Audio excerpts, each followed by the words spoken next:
I'm Jack Rappaport from the Bronx. Yeah, I worked in the garages when I was a little kid. I pumped gas starting when I was about 6 years old. I was in the 6th grade. I was driving when I was 13. I was probably 14. I was on my own pretty much. I could do whatever I wanted because I had no supervision whatsoever. So in the summertime, I would sleep out at the beach, didn't have to come home. I was an expert at sneaking into the ballparks. And I didn't have to go to school. Anything I wanted. You see, in the 1940s, I owned New York City.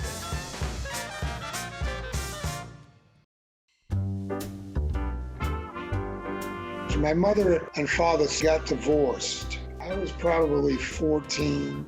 And then when I was about 16, they got back together again and they remarried. He was the toughest guy I ever knew. And I grew up in a bad neighborhood in the Bronx. The cop gave him some shit and he punched him. He didn't take crap from anybody. And she worked for Norman Thomas, who was a presidential candidate on the socialist ticket. There were some very important underworld characters that did their business out of that pool room. They would have Bund meetings for lunch there. He was missing my head by that much with that fucking hook. And I dive across his desk and I start punching him in the face. That son of a bitch, he was trying to kill me. And he almost did. They bruised everything on my body. But I was solid muscle because I was working out like crazy. They called it bloody Tangipahoa because there were killings there all the time. And I was a bloody mess on top of it. But I got my licks in too. Not doing any good in New York. I was screwing around and doing stuff maybe I shouldn't have been doing. I was a very poor student, and my father was really pissed off at me. So he says, I'm going to Southeastern Louisiana College in freight trains. When the cars are moving, you can't tell how fast they're going. So I took his suitcase and threw it out the door. He jumped after it, and he survived. So I jumped after he did. I was so fucking nervous. I couldn't believe it. I was very upset. I still am. I didn't appreciate her the way I should have. That's because I was stupid. I'll never forget my day in the courtroom. I had never seen anything like that. I was different when I left there than I was when I went in. I'm still upset about that.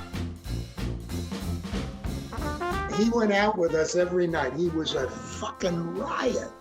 One of the supervisors, they come through the fucking men's room. They look over the store. He says, my name is Cincinnati Blizzard. You owe me for back ass. I think I was drunk, which I never got drunk, ever. He set fire to the fucking drapes. He says, I always wanted a Viking funeral. I saw the first transcontinental radio show, New York and people from Los Angeles, as if they were all in the same studio. Ava Gardner was here before, and she was wearing like a negligee and the sexiest laugh. And that was pretty much the end of that. I couldn't handle the volume. I was a terrorist. I just wanted to formalize my situation. Just romantic stupidity. I was a specialist in that. I have a story about her. It was Duke Ellington, Ella Fitzgerald, Dizzy Gillespie, Count Basie, Muhammad Ali. I'll tell you a great story about Louis Armstrong. Joe DiMaggio, I saw him in my first game at the Yankee Stadium. Thelonious Monk, Benny Goodman, Jimmy Rushing, great guy.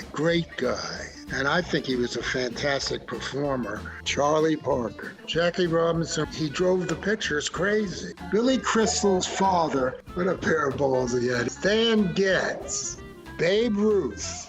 How many people can actually say they saw Babe Ruth play in the Major League? I'm the only one left. If I told you it happened, it happened. The end of World War II, I was in Times Square for that. How the girls were kissing the guys in the street. I have a story about Marilyn Monroe. I thought she was gonna pee in her pants. I had never lived outside that stinking apartment in the Bronx. It's like a dream. I was very lucky that I just lucked into it. Unbelievable how lucky I am. And I was lucky. Stroke of luck, a lot of luck, a lot of luck. I was just lucky, just luck. Piece the shit out of the Bronx. I don't know anybody who's luckier than I was. I mean, everything worked out great. It was like a thunderbolt. Thunderbolt. I enjoyed every minute of it. It was the best day of my life. You can't make it up. So that's why I'm like this. That's why I'm such a fucking mess.